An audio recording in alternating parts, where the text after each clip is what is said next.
Buenas tardes, mi nombre es Alan Efraín Mora Ayala del Centro Universitario Ciencias de la Salud en la nivelación en la licenciatura en Enfermería no escolarizada, en la materia de Enfermería de la Mujer y del Recién Nacido.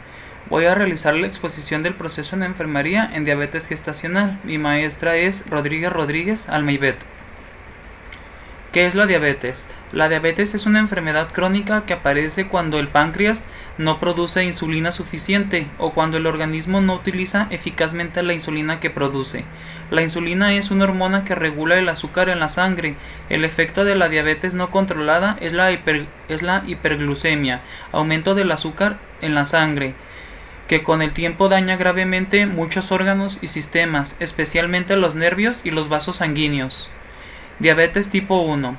La diabetes tipo 1, también llamada insulinodependiente juvenil o de inicio de la infancia, se caracteriza por una producción de la deficiencia de la insulina y requiere de la administración diaria de esta hormona. Se desconoce aún la causa de la diabetes de tipo 1 y no se puede prevenir con el conocimiento actual.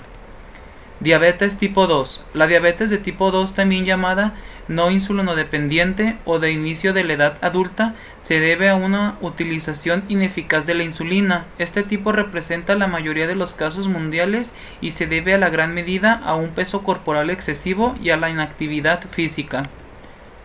Diabetes gestacional. La diabetes gestacional se caracteriza por hiperglucemia. Es el aumento del azúcar en la sangre que aparece durante el embarazo y alcanza valores que pasan a ser superiores a los normales. Son inferiores a los establecidos para diagnosticar una diabetes. Las mujeres con diabetes gestacional corren un mayor riesgo de sufrir complicaciones durante el embarazo y el parto. Además, tanto ellas como sus hijos corren un mayor riesgo de padecer diabetes de tipo 2 en un futuro. Patogenia. Embarazo, factor diabetógeno en el que se produce resistencia a la insulina fisiológicamente, compensando con la disminución de la sensibilidad de la insulina a un aumento de la secreción de insulina. Factores de riesgo: sobrepeso y obesidad, falta de actividad física, diabetes gestacional previa o prediabetes, síndrome de ovario poliquístico, diabetes en un familiar inmediato como padres o hermanos, parto previo a un bebé macrosómico. Diagnóstico: si la glucemia basal es mayor a 125 miligramos por decilitros en 2 ocasiones o presenta una glucemia al azar mayor a 200 miligramos por decilitros y síntomas típicos de la diabetes, la paciente será diagnosticada con diabetes gestacional.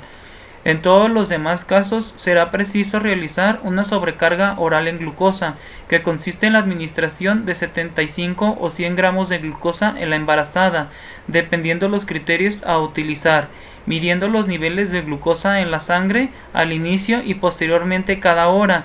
Es necesario realizarlo por la mañana en ayuno aproximadamente de 10 a 12 horas, con una dieta que contenga la cantidad igual o superior a 150 gramos día de hidratos de carbono a los 3 días previos de la prueba, habiendo desarrollado una actividad física normal.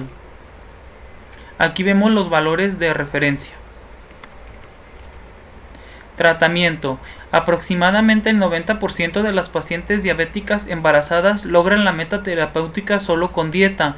El consumo de carbohidratos puede variar entre los 40 y 45% del total de calorías.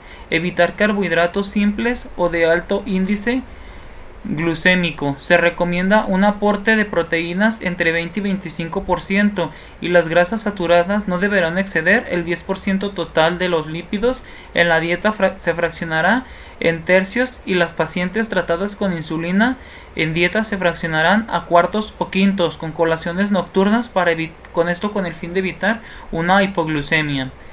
El efecto de la dieta combinado con el ejercicio ha demostrado que mejoran los niveles de glucosa favorablemente a la pérdida de peso. Tratamiento farmacológico.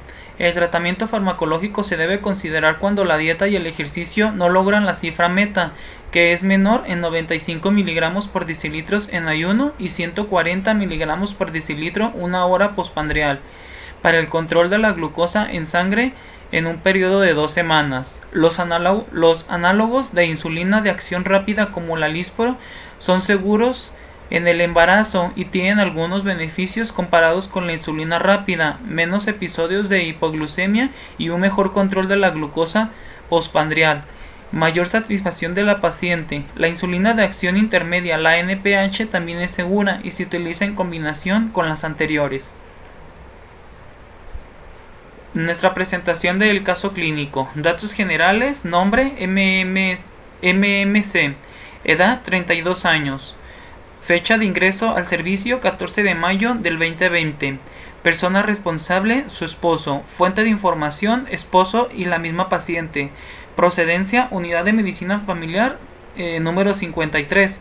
Es enviada por un diagnóstico de diabetes gestacional más 24.6 semanas de gestación.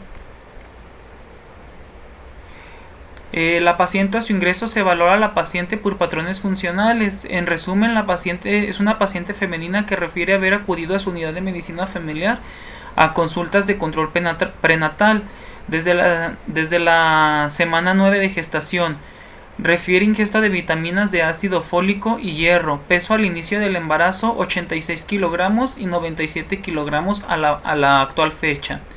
Es enviada de su unidad de medicina familiar por presentar el diagnóstico de diabetes gestacional y refiere presentar hipomotilidad desde hace aproximadamente 14 horas atrás. Niega datos de vasoespasmos, niega salida de líquido transvaginal, niega salida de sangrado transvaginal. La última ingesta de alimentos fue a las 10:30 am. En el interrogatorio actual se refiere asintomática, refiere percibir movimientos fetales diferentes a la normalidad. En esta vez son disminuidos y en poca frecuencia. Encuentra a una paciente alerta, orientada en las 3 esferas de tiempo, lugar y espacio, adecuada coloración e hidratación, cardiorrespiratoriamente sin compromiso actual, abdomen globoso a expensas de un útero gestante, peso fetal aproximadamente de 200 kilogramos, feto único pélvico en dorso a la derecha, con una FSF de 130 latidos por minuto, no se palpan contracciones uterinas en 30 minutos, se perciben movimientos fetales en 10 minutos al tracto vaginal, cervix posterior cerrado, extremidades íntegras, simétricas, con edema moderado en miembros inferiores. Se canaliza con una solución Harman de 1000 para 12 horas y se deja sin medicamentos, a una vigilancia uterina, una toma de signos vitales por turno y cuidados generales de enfermería, destrostis prepandial y cada 8 horas. Posteriormente, toma de laboratoriales y un ultrasonido.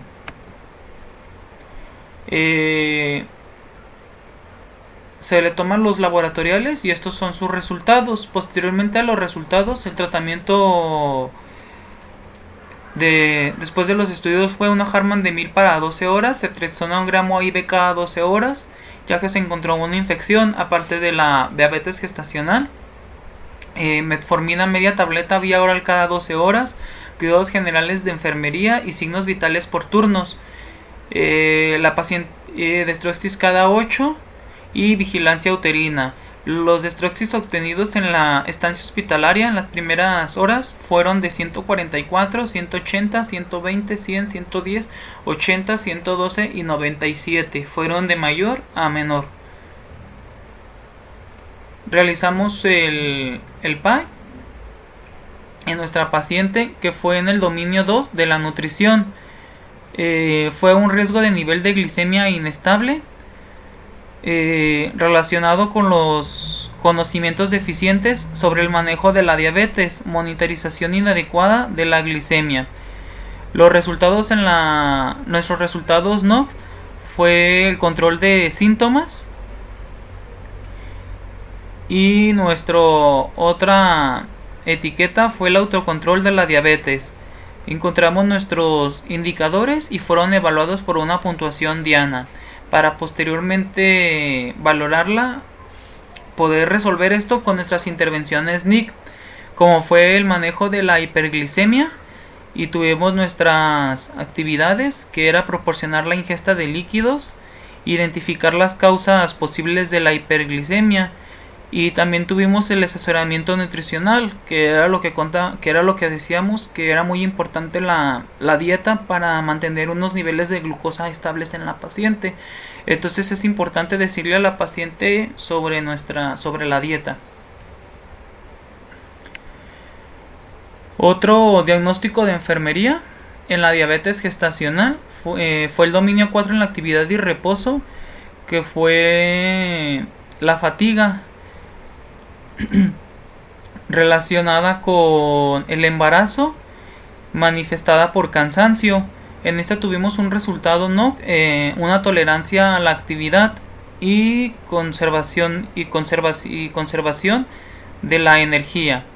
Igual tuvimos nuestros indicadores que se van a calificar por una puntuación o una escala diana del 1 al 5, desde gravemente comprometido a no comprometido. Para esto nuestras intervenciones de la NIC es enseñanza a la actividad y el ejercicio, enseñar a la paciente a cómo controlar la tolerancia a la actividad y al ejercicio, identificar al paciente, informar al paciente acerca de las actividades apropiadas en función del estado físico, enseñar a la paciente los métodos de conservación de la energía y ayudar a la paciente a alternar correctamente los periodos de descanso y actividad. Esto para que nuestra paciente no se sienta cansada, instruirla qué es lo que debe de hacer, a qué hora lo debe de hacer y cómo lo debe de hacer para poder tener una mejor actividad. Esta es nuestra bibliografía y pues muchísimas gracias por haberme escuchado. Gracias, maestra, por todo su apoyo.